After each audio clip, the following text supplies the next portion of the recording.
Ted Cruz did not merely call Adam Schiff a liar, because he did something fundamentally worse and infinitely more devastating. He reached into the congressional archives, exhumed the exact, meticulously documented quotes where 250 prominent Democrats had explicitly condemned universal injunctions as a profound danger, and he weaponized those very words by reading them directly into Schiff's face, line by agonizing line.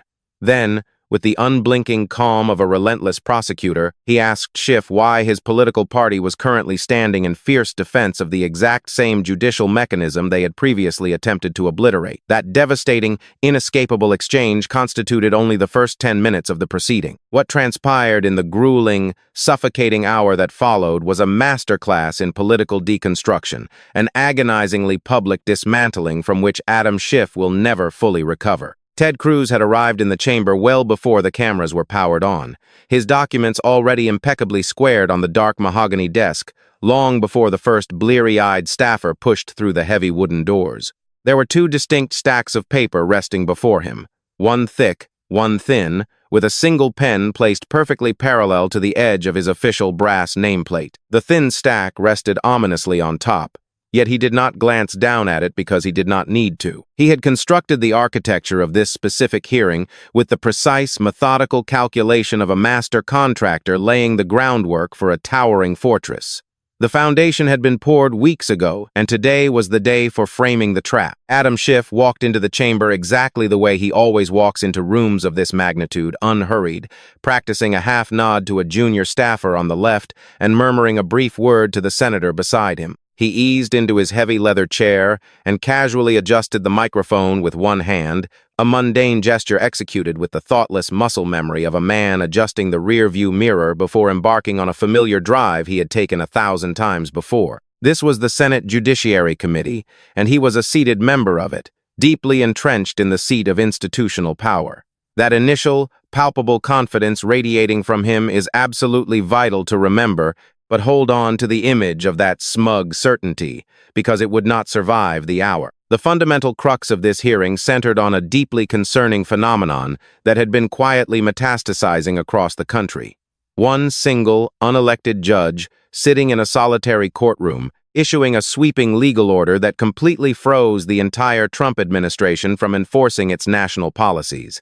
This was not merely a localized pause confined to that specific judge's district, it was an absolute, border-to-border cessation where one solitary signature bound 330 million Americans. They call it a universal injunction, and Cruz explicitly branded it the aggressive second phase of coordinated lawfare. "This is what it looks like," Cruz declared to the room, and the entire room was breathlessly listening to every word. He explained that when the opposing political faction decisively loses an election and unilaterally decides the voters were wrong, they realize they cannot beat their opponent at the ballot box or indict their way to a permanent victory. So now, they go shopping for sympathetic judges, hunting them one at a time in the bluest judicial districts they can possibly find. Cruz proceeded to lay the raw, unassailable numbers flat on the table, noting that under the Obama administration, the total count of nationwide injunctions over 8 full years could comfortably be counted on 2 hands.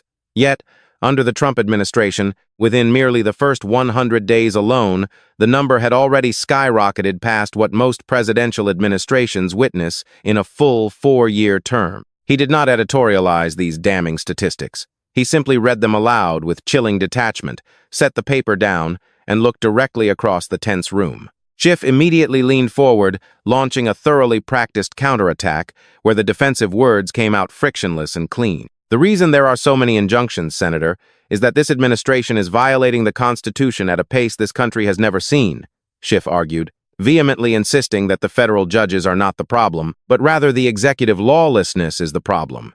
It was a highly effective soundbite that landed perfectly with the frantic Democratic staffers, 2 of whom discreetly exchanged a knowing glance that silently communicated it would make the perfect prime-time television clip. In another hearing, matched against a different, less prepared opponent, that meticulously crafted line might have been entirely sufficient to win the day, but Cruz did not dismiss it. He merely nodded once, mimicking the patient, knowing nod of a seasoned mechanic quietly diagnosing the catastrophic rattling noise your engine is making right before it fails. And then, Cruz leaned slightly closer and calmly delivered the precise, targeted question that fundamentally altered the atmospheric pressure of the entire room. If the law is so clearly on your side, Senator, then why are these monumental cases not filed in conservative districts, and why are they not filed in front of Trump-appointed judges?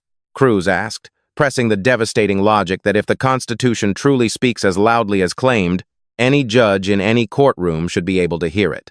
So why do your attorneys general keep driving past every red district in the country to find the one blue judge who will give them what they want? Schiff's mouth opened, then snapped, closed, then opened once again, betraying a microscopic fracture in his normally unflappable facade. The answer he finally provided was notably longer and vastly more convoluted than the sharply targeted question, spiraling into a dense, jargon-heavy labyrinth concerning judicial jurisdiction, legal standing, and the inherent complexities of federal litigation. Every single word he uttered was technically defensible, yet absolutely none of it addressed what Cruz had actually asked him. A competent attorney inherently understands the vast canyon separating a mere procedural response from a genuine answer, and so does a room packed with political operatives who just vividly witnessed a sitting senator actively dodge a straight question with a dense paragraph. A junior staffer seated in the tense back row abruptly stopped typing on her laptop for one breathless second before nervously resuming her rapid transcription. Cruz, operating with lethal precision, absolutely refused to let the heavy air in the room settle. He possessed a specific, meticulously documented case to highlight: a single, geographically isolated district judge presiding in a deeply blue jurisdiction who had recently issued a sweeping, nationwide order that effectively froze millions of dollars in federal funds that the United States Congress had already officially appropriated. This freeze was not confined merely to her own localized judicial district.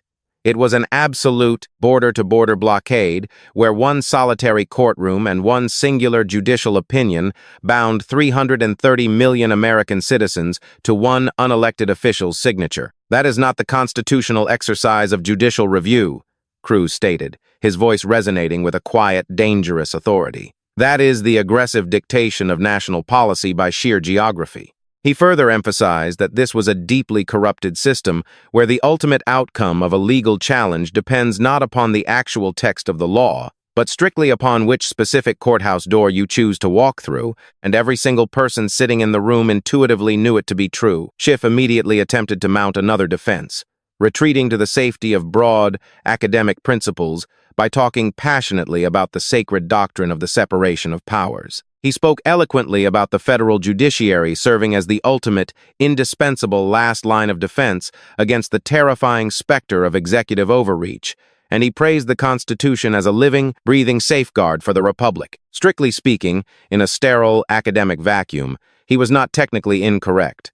But Ted Cruz had not asked him for a theoretical lecture on civics. He had interrogated him about the actual, on-the-ground practice of these lawsuits, noting that the undeniable practice revealed a highly coordinated pattern, that the pattern invariably carried a hyper-specific zip code, and that everyone in the room was more than capable of reading an electoral map. Under our constitutional system, Cruz continued, his tone methodical and relentless, the American voters elect a president, and that duly elected president then sets the national policy. He acknowledged that if the established policy is genuinely unlawful, the courts certainly possess the authority to act, but clarified that what is visibly unfolding is not the standard operation of the courts acting in good faith. It is one single judge, sitting in one singular district, specifically chosen by political allies solely because of geography, unilaterally overruling the expressed democratic will of the entire American electorate. He paused,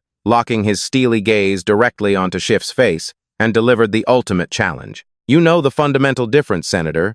The real question is whether you actually care about that profound difference when the judge happens to be on your side. That brutally direct question hung suspended in the chilled air of the hearing room because it transcended the technical arguments about judges and injunctions, striking at something much older and vastly simpler. It fundamentally challenged whether the bedrock rules of the American Republic apply with equal force to both sides. or if they only apply when it is politically convenient. Every single person attentively listening to the escalating tension of this hearing intuitively understood the immense gravity of that unspoken question without needing a law degree. The terrifying reality was that your hard-earned vote, your chosen president, and your preferred national policy could be summarily overruled by one judge in a distant courthouse that nobody on your side ever had the opportunity to walk into. And the very same political operatives who engineered that undemocratic outcome are the exact same individuals who spent the previous 3 years breathlessly screaming into television cameras that no single judge should ever wield that kind of unchecked power. Schiff nervously straightened his meticulously organized papers, a physical gesture that was incredibly small, but the exact timing of it communicated everything the room needed to know about his internal state. He hastily responded by citing vague legal precedents and retreating once more to the protective framework of constitutional checks and balances. Every sentence he managed to string together was structurally sound, yet every single sentence utterly missed the core point, primarily because Cruz was not actively questioning whether the courts have foundational authority. He was fiercely questioning why one specific political party miraculously only discovers a reverence for that immense authority when the geographical jurisdiction guarantees a favorable outcome. Cruz had presented a masterfully constructed question. Schiff had offered a seemingly plausible answer, but that answer contained a visible, structural crack in its foundation, and in the breathless silence of the chamber, everyone present could hear it splintering, and that hairline crack was about to be blown wide open because Cruz was nowhere near finished with his line of questioning.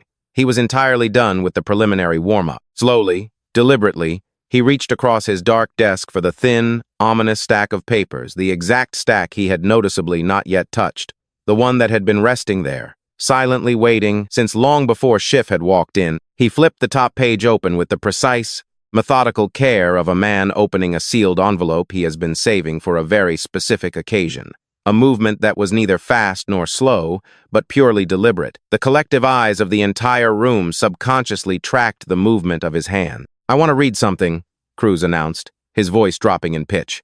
"And I want to be clear about who said it." What immediately followed this declaration was not a traditional argument. It was a live, meticulously executed autopsy performed on a conscious patient. Cruz began to methodically read a series of direct quotes, and crucially, these were not his own quotes, nor were they Republican quotes. They were verbatim Democratic quotes, pulled directly from prominent Democratic senators, extracted from official Democratic legal briefs, and transcribed from breathless Democratic press conferences, their own meticulously chosen words, authenticated by their own signatures, and distributed via their own press releases. And remarkably, they were all hyper-focused on the exact same subject: the catastrophic danger of allowing one single judge to dictate overarching policy for the entirety of the United States. The very first quote he unleashed was from Chuck Schumer, dated April of 2023. A solitary federal judge sitting in Texas had recently attempted to unilaterally pull the abortion medication mifepristone off the national market with a single ruling, and in furious response, Schumer had forcefully branded the decision a radical act by one rogue judge, actively attempting to overrule the sovereign will of the American people. The second devastating quote was from Dick Durbin, issued during that exact same week, where he explicitly labeled the ruling a draconian decision rendered by a single federal judge seeking to deny millions of women vital access to an FDA-approved medication. Cruz did not shout these quotes. He read them with the cool, merciless precision of someone reading an itemized bill to a patron who conveniently forgot they ordered everything on it. The crowded gallery physically shifted, and a seasoned reporter sitting in the second row suddenly leaned aggressively forward. The entire room was rapidly beginning to clearly visualize exactly where this lethal trap was heading. But Cruz was far from finished. He reached down and produced the actual legal brief, a formal document that over 250 seated Democratic lawmakers had jointly filed, desperately warning the Supreme Court about what they officially termed the perilous consequences of permitting a single district judge to mandate nationwide policy through a single injunction. 250 Democratic signatures had explicitly characterized the practice as an immediate threat to the constitutional order, and they had begged the highest court in the land to put a permanent stop to it. Cruz slowly raised his eyes from the stark white paper, locking onto his target. "Senator Schiff," he said, and the massive room went so profoundly still you could hear a pin drop. When a conservative judge in Texas used one of these injunctions to block an FDA-approved drug, your side called it judicial tyranny. When a liberal judge in Rhode Island uses the same tool to block the President of the United States from executing the law, your side calls it the rule of law. He placed the legal brief gently back down onto the desk and simply asked, "Which one is it?" Schiff drew in a sharp breath, and when his answer finally materialized, it was a dense, impenetrable cloud of contextual gymnastics regarding distinguishing between lawful and unlawful executive action and the role of the judiciary in checking the executive branch. Every single multisyllabic word would have sounded correct if you were reading a law review article, but every word sounded exactly like desperate evasion if you had just heard the man get caught saying the diametric opposite 3 years ago. Cruz simply let him talk, which was arguably the worst part of the ordeal. He did not interrupt. He did not forcefully redirect. He merely sat back and permitted Adam Schiff to frantically fill the agonizing silence with words that everyone in the room could mentally measure against the stark quote still sitting on the table. A reporter in the gallery wrote something down and aggressively underlined it, while a Democratic staffer 2 seats down from Schiff subtly lowered her eyes to her phone. The entire room was quietly doing the devastating political math. Schiff instinctively reached for his water glass, taking a slow sip, the specific kind of prolonged sip that a cornered man takes solely to buy 2 precious seconds of not having to speak. Cruz relentlessly picked up one final sheet of paper, announcing, "One more," from April 2024, featuring Senate Democrats speaking on the floor. He read the quote, which railed against right-wing activists exploiting the judicial system, unelected judges, thrashing democracy, and one person in a black robe overruling the will of 330 million Americans. Cruz deliberately set the final piece of paper down precisely on top of the others, meticulously squaring the edges into a neat, complete record. "Those are your words, Senator. Your party's words, your colleagues' words, signed, filed, and entered into the record." He reiterated that 250 Democratic lawmakers told the Supreme Court that universal injunctions were dangerous, and now they are standing behind those exact same universal injunctions because it is the same tool and the same power, just a different president. He paused with the deep satisfaction of a carpenter taking a step back after driving the last nail to see if the frame is square. The only thing that changed is which judges are doing it.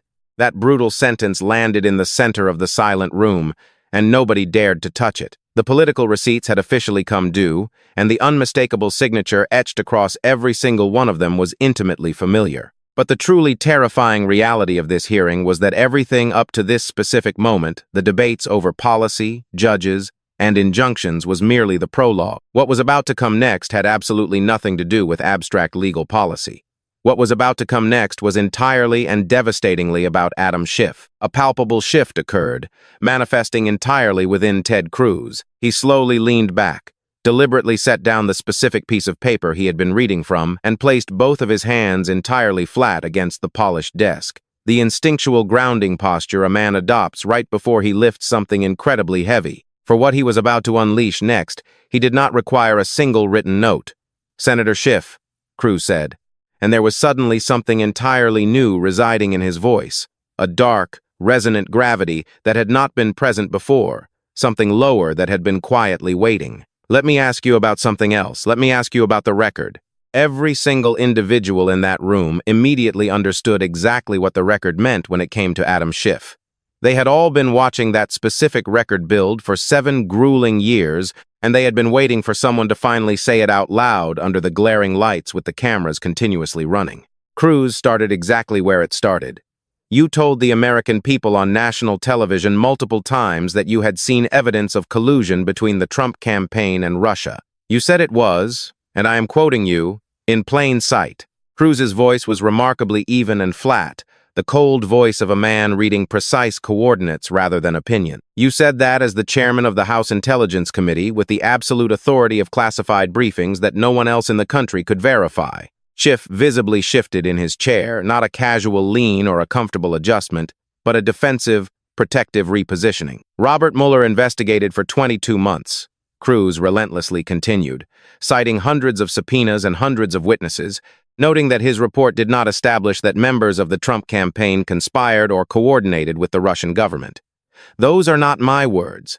Those are the special counsel's words." The gallery was dead still. Then came Special Counsel Durham with a 3-year full investigation into the origins of the Russia probe.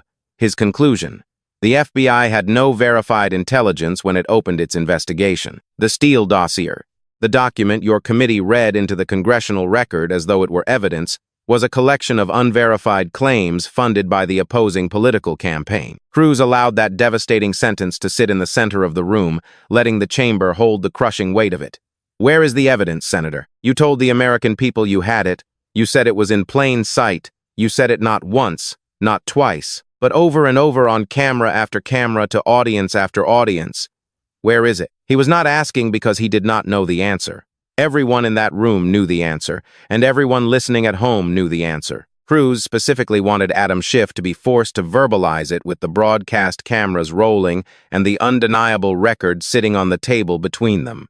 Schiff aggressively leaned into the microphone, his voice returning noticeably harder as he frantically talked about Trump's conduct, the Mueller report documenting obstruction, and a broader pattern. The desperate words came fast.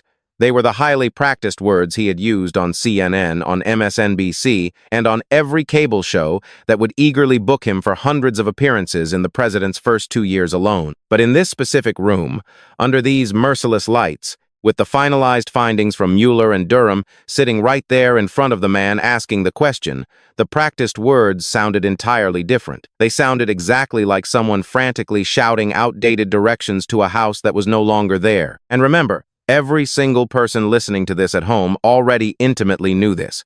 They had known it for years, discussing it at kitchen tables and in living rooms and in comment sections since 2019. The staggering difference today was that Ted Cruz was finally saying it with an amplified microphone, and Adam Schiff was trapped a mere 6 feet away with absolutely nowhere to go. But the evidence was not even the worst of it.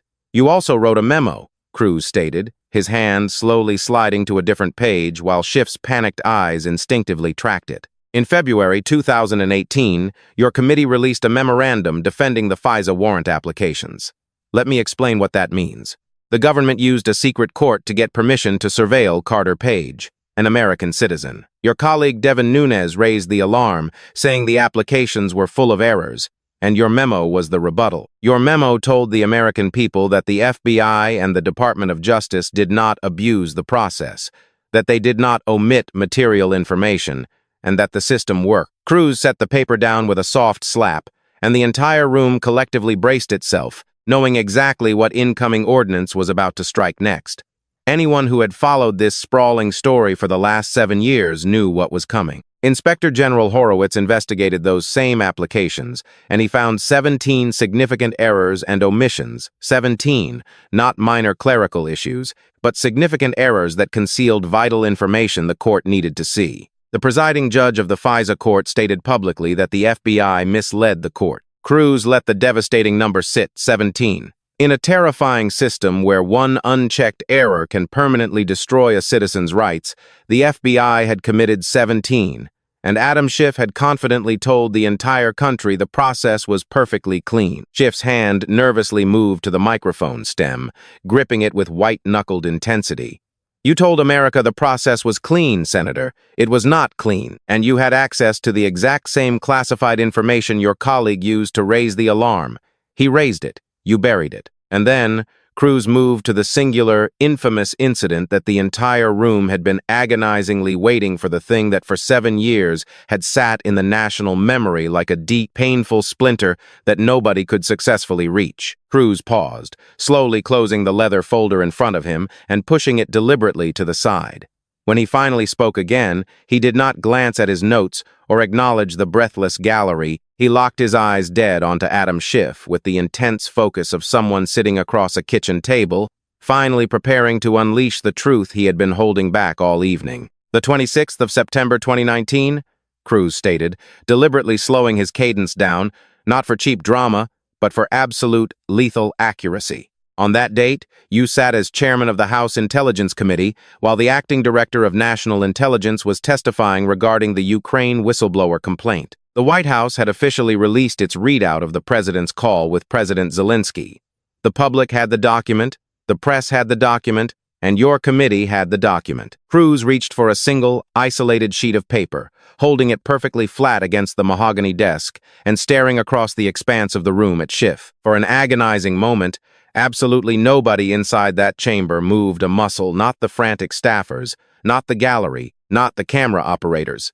Everyone in that room instinctively understood what damning words were printed on that piece of paper. 7 long years of unhinged claims, television appearances, and promises of evidence in plain sight all came crashing down to this one sheet. "You looked into the camera," Cruz said, his voice dropping to a terrifyingly quiet register.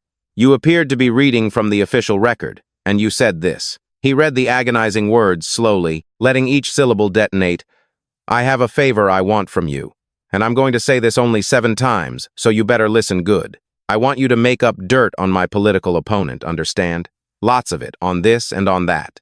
Cruz gently set the paper down, the faint sound of it touching the desk, echoing as the only audible sound in the room. Every politically aware person listening knew those exact words. They had vividly heard Schiff say them on live television in 2019, and now they were hearing them weaponized by a man who was not going to let him simply walk away from the wreckage. Those words are not in the call readout, and those words do not exist in any government document. You wrote them. You read them into the congressional record under the seal of the House Intelligence Committee with the authority of your chairmanship, and you presented them to the American people as though they came from the President of the United States. The entire room existed in a state of a held, agonizing breath. And when you were caught, Cruz continued, the terrifying restraint in his voice making the final blow strike infinitely harder, you casually called it parody. Schiff's defensive voice immediately skyrocketed half a register higher as he frantically launched into a chaotic response, arguing about the essence of the call and insisting the substance was accurate even if the words were dramatized. His hands violently left the sanctuary of the table, slicing wildly through the air in gestures vastly wider than his hollow words required, and his volume rose significantly higher than the microphone needed. He was completely abandoning any attempt to answer the question, desperately trying to fill the terrifying vacuum of the room with sheer sound because sound was the only defense he had left. The crushing alternative was silence, and silence would have been a total confession. Cruz did not interrupt the spiraling. He simply watched him with the mild, detached fascination of someone observing a terrible driver desperately trying to parallel park out of an impossible space they have hopelessly wedged themselves into, violently spinning the wheel back and forth and making the space smaller with every panicked attempt. The heavy wooden gavel finally came crashing down once for order, and the sharp crack of the wood surgically sliced Schiff's rambling sentence in half, leaving behind a fragment that absolutely did not help him. A camera operator in the back subtly adjusted his lens, no longer capturing a 2-shot but pushing all the way in on one single, isolated face, the face of a man whose argument had run out of room before his mouth ran out of words. The gallery intuitively knew they were watching political history that would be replayed not because it was dramatic, but because it was so utterly final. Cruz stared at Schiff, allowing the silence to execute its punishing work for 3 full seconds. Which in a hearing room feels like an eternity. The American people did not elect you to write fiction, Senator. They did not give you a security clearance so you could make up quotes and attribute them to the president. And they remember. That damning sentence landed heavily and did not leave. And then, against all odds, Adam Schiff attempted to stagger back up, leaning aggressively into the microphone to preach about the threat to democracy, authoritarian tendencies, and the need to hold power accountable. Every word was the right word. But all of it arrived like expensive furniture delivered to a house that had already burned down to ashes. No one nodded, no staffer wrote it down, and no colleague leaned in to support him. Cruz said absolutely nothing in response. He did not deliver a final blow or theatrically declare he had won because the room had already definitively decided the victor, and he simply moved to the next item on the agenda. Schiff remained frozen in his chair, wearing the same suit and sitting behind the same nameplate, his hands resting on papers that just an hour ago were ammunition but now were merely useless scraps. Not long ago, this exact same man had proudly stood before the cameras as the untouchable chairman, looking into the lenses with arrogant confidence, declaring he had evidence, reading fabricated words, and defending a broken surveillance process under the blinding lights of the most sensitive intelligence committee. Astonishingly, absolutely none of it had cost him his seat, his career, or his next promotion. The system designed to hold him accountable had instead rewarded him with a standing ovation and a ticket to the Senate. But right now, while he possessed the same hands and posture, Everything that had once made him dangerous was completely gone. The hearing relentlessly moved forward. The gavel fell on schedule, and the bureaucratic machinery ground forward indifferent to the execution that just transpired. His leather chair was still warm when he hurriedly exited, and absolutely nobody watched him go. You always knew the truth deep in your bones, long before the damning revelations of the Durham report, long before the Inspector General published his meticulously documented findings, and long before the hollow censures and fundraising campaign ads ever saw the light of day. From the exact moment Adam Schiff stood at that prestigious podium, stared unblinking into the broadcast camera, and confidently declared his irrefutable evidence was hiding in plain sight, you sat across your living room, looked at the glowing screen, and instantly recognized the deception. Yet, your common sense was entirely suffocated by the deafening silence of a deeply complicit media machine that relentlessly rewarded his cold, calculated fabrications. Instead of executing their basic duty and asking the most fundamental journalistic question demanding he actually show the American people this supposed evidence, they simply thanked him, cut to commercial break, and handed him even larger platforms, endless primetime slots, and unearned promotions. For 7 agonizing years, an elite, closed-loop political system fiercely protected him, masterfully spinning his manufactured claims into a highly lucrative brand, while flatly ignoring the vindicating truths that eventually proved you were right all along. You were never crazy, you were never a fringe conspiracy theorist, and you were certainly not misinformed. You were simply devastatingly early to a stark reality that the Washington establishment adamantly refused to acknowledge. But under the unforgiving, blinding lights of that Senate Judiciary hearing, Ted Cruz systematically shattered that 7-year illusion by executing something incredibly simple, yet profoundly rare. He did not rely on theatrical heroics. Instead, he cornered a man who had spent nearly a decade building an impenetrable fortress out of baseless claims, forcing him to face his own undeniable, documented record. With no friendly network producer to abruptly cut to a commercial, no sympathetic anchor to quickly change the subject, and absolutely nowhere left to hide, Schiff sat trapped just 6 feet away, suffocating in the heavy, inescapable silence of his own exposed contradictions. Cruz did not merely call out a lie, he permanently stripped away the thick coat of protective political armor, ensuring that the very next time Schiff confidently approaches a microphone to lecture the country, the entire nation will vividly remember the exact moment he was publicly challenged to prove his claims and spectacularly failed. That is a damning historical reality he can never parody his way out of. Yet, as the final, decisive echo of the chairman's gavel faded into the heavy mahogany walls and the flashing press cameras finally went dark, a new, far more dangerous reality began to silently metastasize in the shadowed, marble corridors of Capitol Hill. Ted Cruz had successfully exposed the underlying blueprint, but Adam Schiff's dark, calculating eyes, darting furiously toward the heavy oak exits, signaled a chilling realization: the political board had just been brutally reset. The invisible, ruthless gears of the Washington machine were already beginning to grind into motion, silently engineering an unprecedented, devastating retaliation that absolutely no one in that hearing room could have ever anticipated.